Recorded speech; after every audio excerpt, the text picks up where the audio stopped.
Hello, my dear friends and family. I'm Operator Starsky with new updates on Russia's ongoing invasion of Ukraine.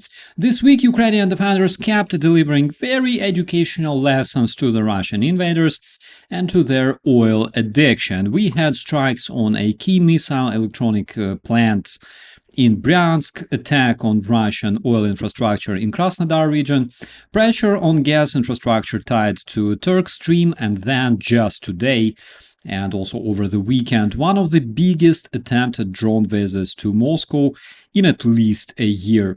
So once again, the so-called superpower is learning that war can travel both ways, which is a strange discovery, I know. Let's start with Bryansk. On March 10th, Ukraine hit the Krasnodar plant, a very important factory making electronic semiconductors and microchips for Russian missiles.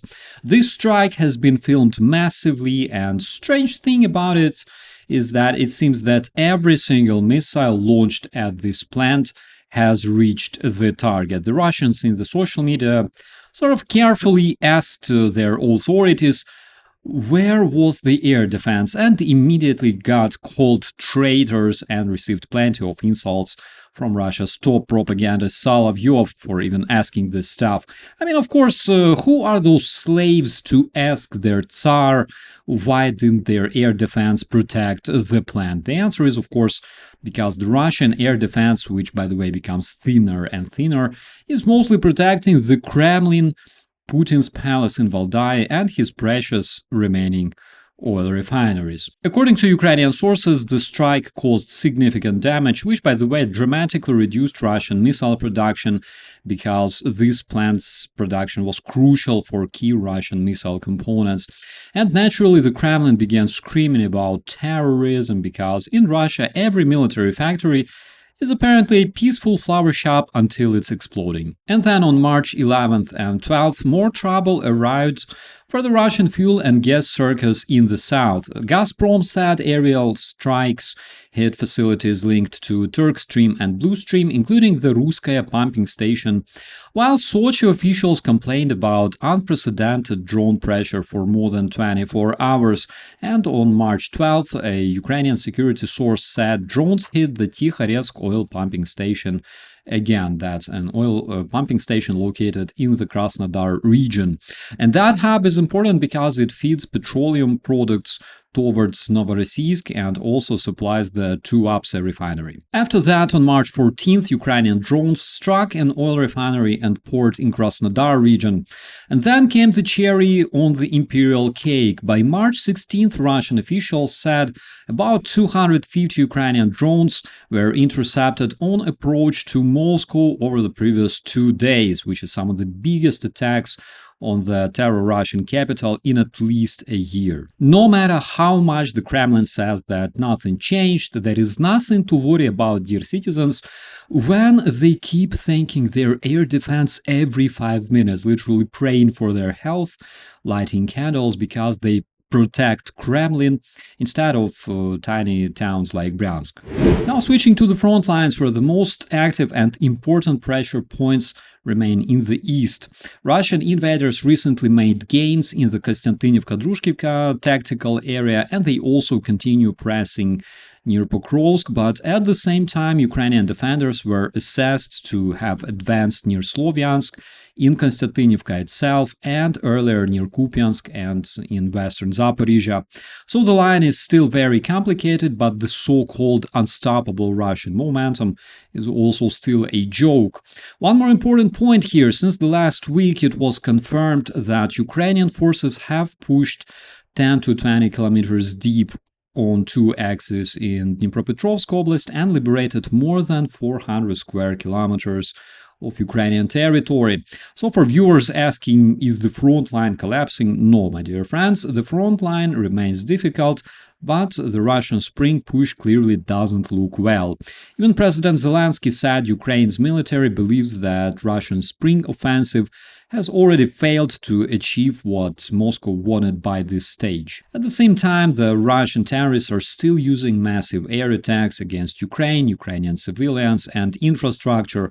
On March 14th alone, Around 430 drones and 68 missiles were reported, killing 6 people, damaging homes, schools, businesses, and energy infrastructure.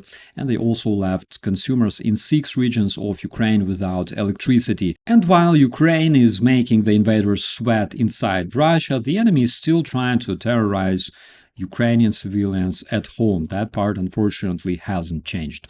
That is why air defense, interceptor production, and ammunition remain absolutely critical. And that brings us to the bigger military news of the week. The first very important thing is that Ukraine's anti-drone expertise is now becoming a serious exportable military product. Reuters reported that Ukrainian teams were sent to Qatar, United Arab Emirates, Saudi Arabia, and a US base in Jordan to help with defense against Iranian Shahed drones. Zelensky said Ukraine wants funding and technology in return, and that long-term drone defense deals could follow.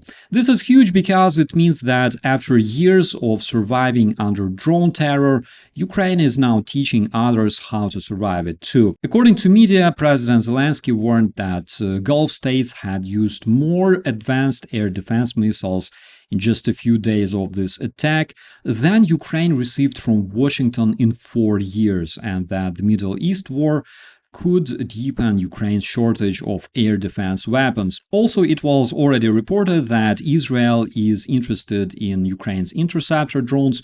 According to different media, Israel officially asked to appoint a meeting on the highest level with Ukraine to discuss providing the interceptor drones to protect the Israeli skies from Iranian Shaheds, which in my personal view is a good reminder to people who in 2022 refused to protect Ukrainian sky that sometimes it takes common effort to combat the common threat. It's always more beneficial, especially when your very own survival is at stake. And today, countries that once looked at Ukrainian improvisation with skepticism are now looking at it like it might save them a lot of lives, which is something Ukraine is always happy to help with. So, my dear friends, on the strategic level, Ukraine's battlefield experience, especially against the terrorist drones, is turning into something the whole world suddenly wants to have, because it turns out that when you spend years surviving under attack from Russian terrorists and their flying mopeds, you become pretty good at writing the counter instruction. With that, I wish you all a beautiful day, my friends. Don't forget to subscribe to stay informed about the most important updates, and also share this content to help Ukraine be heard. I'll see you in the commentaries. I'm Operator Starsky. As always, be safe. Subscribe to UATV English and stay updated on the most important events, top news from Ukraine and all over the world, in-depth analysis, exclusive reports and interviews, all on hand in our channel. Join our community of viewers and stay tuned.